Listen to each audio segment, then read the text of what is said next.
Rise of Iron has everything you'd expect from a new Destiny expansion. We got a whole new suite of brand new weapons. We have multiplayer with 3 new maps, got a new mode called Supremacy, got private matchmaking. We needed a raid. I don't think we could have shipped Rise of Iron without a brand new raid.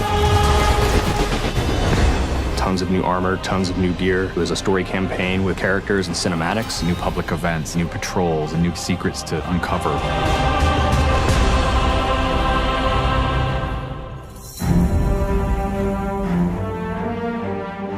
Rise of Iron's about looking at this story that's existed in the Destiny universe, this character, Lord Saladin. I am the lone sentry, and my watch is eternal. It's this journey to understand the past, what happened to these great heroes. The Iron Lords are gone, but our fight is far from over. And through that process, you're saving humanity, you're becoming an Iron Lord yourself, you're getting to wield a giant axe.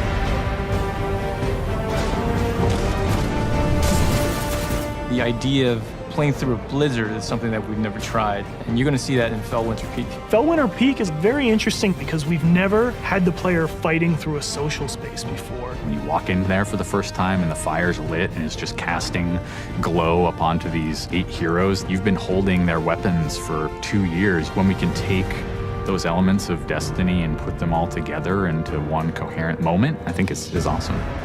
It is time to finish what I began so very long ago. Come, Guardian, help me give my friends the rest they deserve. This is the Guardian's journey with Saladin. He's sending you out into kind of a land that's been forgotten in the Cosmodrome. You're going into Earth, but it's changed. It's actually expanded. You'll see the plague lands, post-apocalyptic sky, there's lava welling up from the ground. We know the Devils have been digging into the Cosmodrome for years. They've been looking for something. Well, what they found is SIVA. It is a nanotechnology that can be used to shape things, but they're not trying to use it to build, they're trying to use it to destroy. They've started mutating their bodies, turning themselves into giant monsters, transforming the landscape, even of the Cosmodrome, into this horrible, burning fortress world. Hell's loose in old Russia. Every second we stand here, SIVA's influence spreads and the Devil Splicers grow more powerful. Keep fighting, Guardian.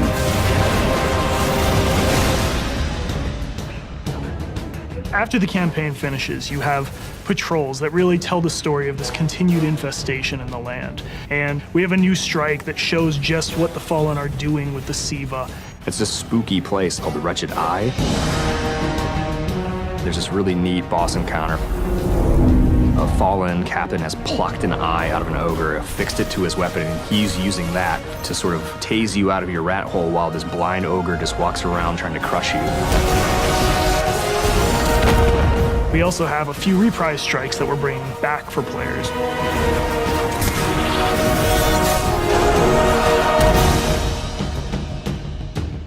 We very consciously set out to create a journey. This is arc of claustrophobia, space inside the wall. And then you get on top of it, and it's sort of this amazing breath of fresh air. You get this vista from the Cosmodrome, it's lit on fire, and there's this death Zamboni who's just trying to crush your bones to dust. This giant machine with a ball arm, spikes on it. What does it mean in a raid when you got to run? I actually want that tension to exist.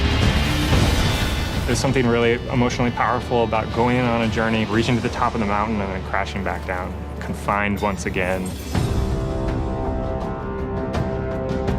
I think players had a lot of fun when they played Court of Oryx on the Dreadnought, and so we wanted to create a similar type of experience in the Plague Lands, give it this different theme. You ready for this?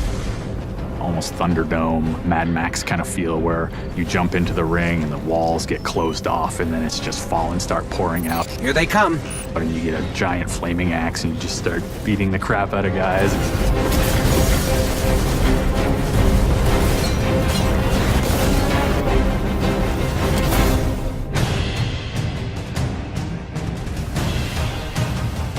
We thought, how can we increase the ways that you express the way you like to play?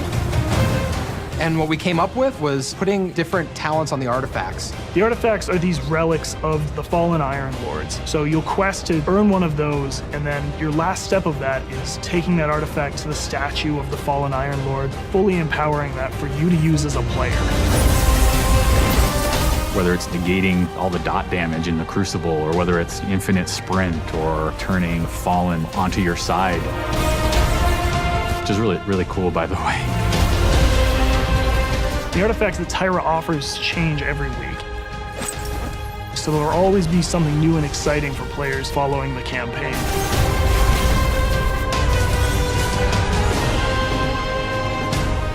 When you put snow, everyone thinks of pelts and cloaks and hoods. Wouldn't be a knight's tale without a knight's armor. When you look at the Iron Lords and you look at the Raid set, you look at the Iron Banner set, or you look at Trials of Osiris, they're all new with a much wider palette that players can pull from. And when you throw ornaments on top of all that, we're going to see a lot more variety in gear. So the ornament system is this really cool thing that lets you take some of your favorite pieces of gear and then you customize this weapon the way you want it to be. We got your raid weapons, we got your Iron Banner, we got new exotics, old exotics. Do you like sidearms? We got all the sidearms this time around. Gallahorn, enough said.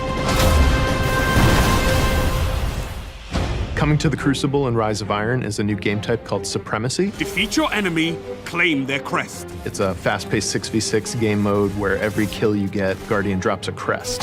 Picking up the crest gives you points. Their glory goes to you, Guardian.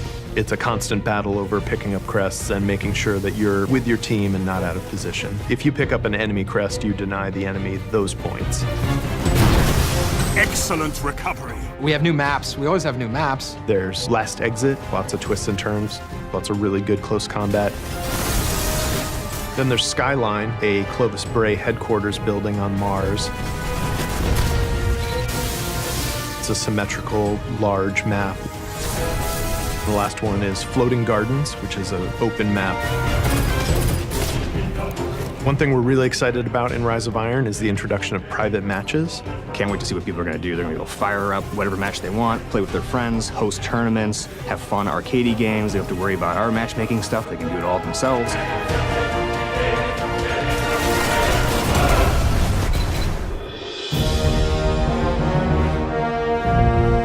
Sometimes when I play and I have headphones on and I'm in that world, I get little chills because it's not just the effects and the amazing graphics, it's the audio that helps reinforce the journey that you're going through. We really want Destiny to feel like it's a natural world that you inhabit, like it's a world that could exist, that does exist. The score is incredibly strong, and the work that the audio team has done on this game, it lights you up. It becomes something bigger than just a mountain and just a fight. It becomes an experience, and you hopefully get lost in it. That sense of fun, that sense of adventure, that sense of the unknown, I want to see that translate to our fans and our players. When you see your character at the end of the campaign, I really, really hope that you feel triumphant and proud, like, wow, I'm becoming an Iron Lord.